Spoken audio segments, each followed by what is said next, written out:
AP ప్రభుత్వం road ప్రమాదాల నియంత్రణకు ప్రత్యేక చర్యలు చేపట్టింది. ఆ క్రమంలో పోలీసులతో పాటు రవాణా శాఖ అధికారులను అప్రమత్తం చేసింది.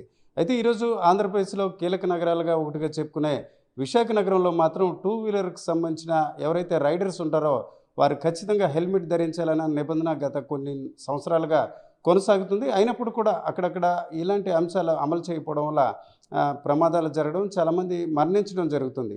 ఈ దశలో ఇటీవల కొన్ని పెట్రోల్ బంకుల వద్ద నో హెల్మెట్ నో పెట్రోల్ అంటూ కూడా బోర్డులు పెట్టడం జరిగింది. ఈ దశలో ఈ అంశాలపై మనతో మాట్లాడడానికి వైజాగ్ సిటీ పోలీస్ కమిషనర్ మనతో ఉన్నారు.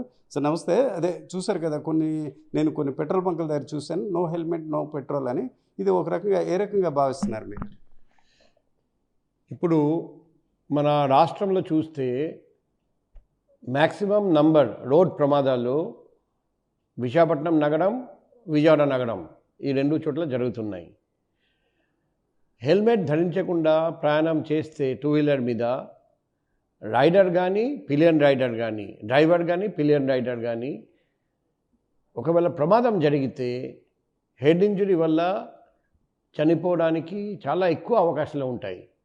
మొన్న కూడా పెందుర్తి దగ్గర భార్య, భర్త, అమ్మాయి ముగ్గురు అలా ప్రయాణం చేస్తూ ఉంటే యాక్సిడెంట్ జరిగింది. రోడ్ ప్రమాదంలో ముగ్గురు చనిపోయారు, ముగ్గురు హెల్మెట్ ధరించలేదు. సో హెల్మెట్ ధరించడం మీ క్షేమం కోసం అవసరం. మీరు ఇంటి నుండి బయటికి వస్తారండి, టూ వీలర్ ఎక్కి వస్తారండి, మళ్ళీ రాత్రిపూట ఇంటి క్షేమంగా చేరాలి. అది ఎన్ష్యూర్ చేయాలంటే మీరు తప్పనిసరిగా హెల్మెట్ ధరించాలి. మీరు బండి నడుపుతున్నా హెల్మెట్ ధరించాలి, పిలియన్ రైడర్గా ఉన్నా కూడా హెల్మెట్ ధరించాలి. ఆ హెల్మెట్ కూడా BIS certified ISI mark helmet ఉండాలి. అది కూడా గుర్తుపెట్టుకోండి. హెల్మెట్ మీ క్షేమం కోసం. మీరు హెల్మెట్ ధరిస్తే మీకే సేఫ్టీ. ఇక్కడ వైజాగ్ నగరంలో ఎండ ఎక్కువ ఉండొచ్చు, దానివల్ల మీకు డిస్కంఫర్ట్ ఉండొచ్చు, కానీ ఆ డిస్కంఫర్ట్ కంటే సేఫ్టీ ముఖ్యం. అది మనం ఎప్పుడైనా గుర్తుపెట్టుకోవాలి. హెల్మెట్ ధరించడం ఒకటి, BIS certified ISI mark helmet ధరించడం అది నంబర్ 2. నంబర్ 3 హెల్మెట్ సరిగ్గా ధరించడం. కొందరు జస్ట్ హెల్మెట్ పెడతారు కానీ సరిగ్గా ఫిట్ చేయరు. అలా హెల్మెట్ పెట్టినా కూడా లాభం ఉండదు.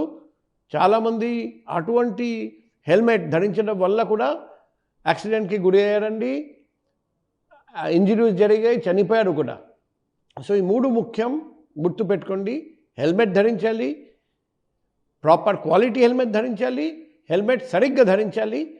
హెల్మెట్ బైక్ నడుపుతున్న వ్యక్తి కూడా హెల్మెట్ ధరించాలి, పిలియన్ రైడర్ కూడా హెల్మెట్ ధరించాలి.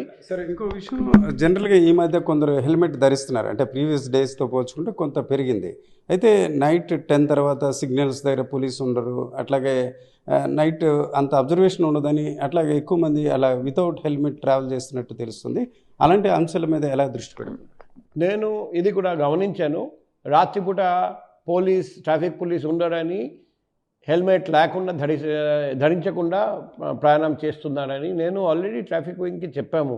మీరు రాత్రిపూట కూడా పోలీస్ ఉండాలి, కావాలంటే మీరు షిఫ్ట్ డ్యూటీ పెట్టండి, కానీ రాత్రిపూట హెల్మెట్ ధరించకుండా ప్రయాణం, అతి వేగంతో ప్రయాణం వల్ల ఎక్కువ రోడ్ యాక్సిడెంట్స్ రాత్రిపూట జరుగుతాయి, ఎక్కువ మరణాలు రాత్రిపూట జరుగుతాయి. కాబట్టి రాత్రిపూట ఖచ్చితంగా ట్రాఫిక్ పోలీస్ ఉండాలని నేను సూచించాను.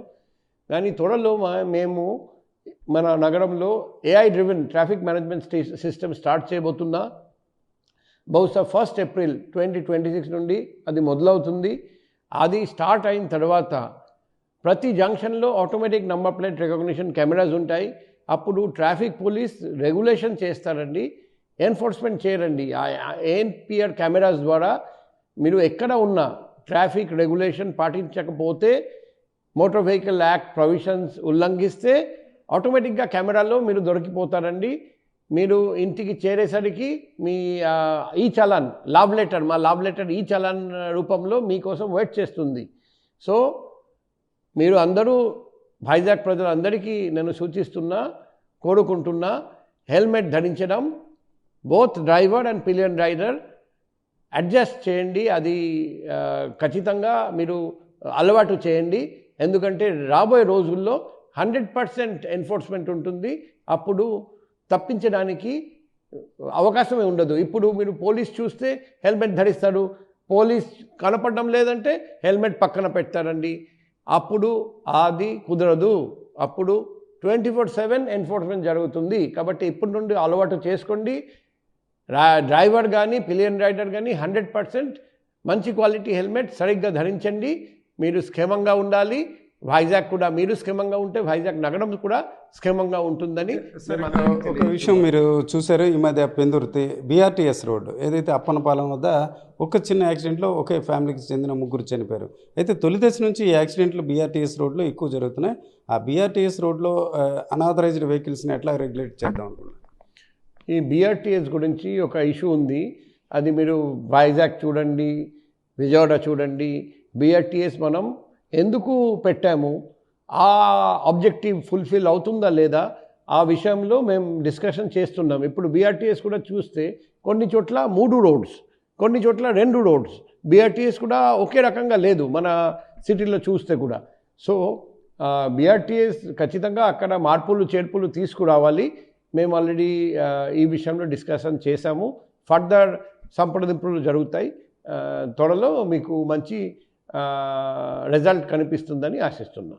ఇది వైజాగ్ సిటీ పోలీస్ కమిషనర్ అభిప్రాయం. ఏదైతే కొన్ని పెట్రోల్ బంకుల వద్ద నో హెల్మెట్ నో పెట్రోల్ అనే విధానం అమలు చేస్తున్నారు. దీన్ని ఒక పోలీస్ పరంగా సమర్థించడమే కాకుండా ఖచ్చితంగా విశాఖ నగర వాసులు ట్రాఫిక్ పోలీసులతో సంబంధం లేకుండా విధిగా హెల్మెట్ ధరించాలని చెప్తున్నారు. మరి కొన్ని రోజుల్లో ఏదైతే ఏప్రిల్ నుంచి ఆర్టిఫిషియల్ ఇంటెలిజెన్స్ కెమెరాలు విశాఖ నగరంలో అందుబాటులో వస్తాయి. అవి వచ్చినట్లయితే పోలీసుతో సంబంధం లేకుండా ఎక్కడికక్కడ నిబంధనలు పాటించిన అంశాలు రికార్డ్ అవ్వడం ద్వారా ఈ చలానా కూడా వస్తుంది. కాబట్టి ప్రజలు ట్రాఫిక్ రూల్స్ పాటించడానికి ప్రత్యేకంగా దృష్టి సారించాలని సిటీ పోలీస్ కమిషనర్ విజ్ఞప్తి చేస్తున్నారు. కెమెరా పర్సన్ తిరుపతితో రామచంద్ర, RTV, విశాఖపట్నం. చరిత్ర సృష్టించినోడు ఇప్పుడు ఆ చరిత్రని తిరగరాయబోతున్నాడు. అబద్ధాల గోడల్ని బద్దలు కొట్టి నిజాలను రాగా మీ ముందుంచబోతున్నాడు. నిజమైన వార్తల కోసం వెంటనే డౌన్లోడ్ చేసుకోండి రా యాప్ని.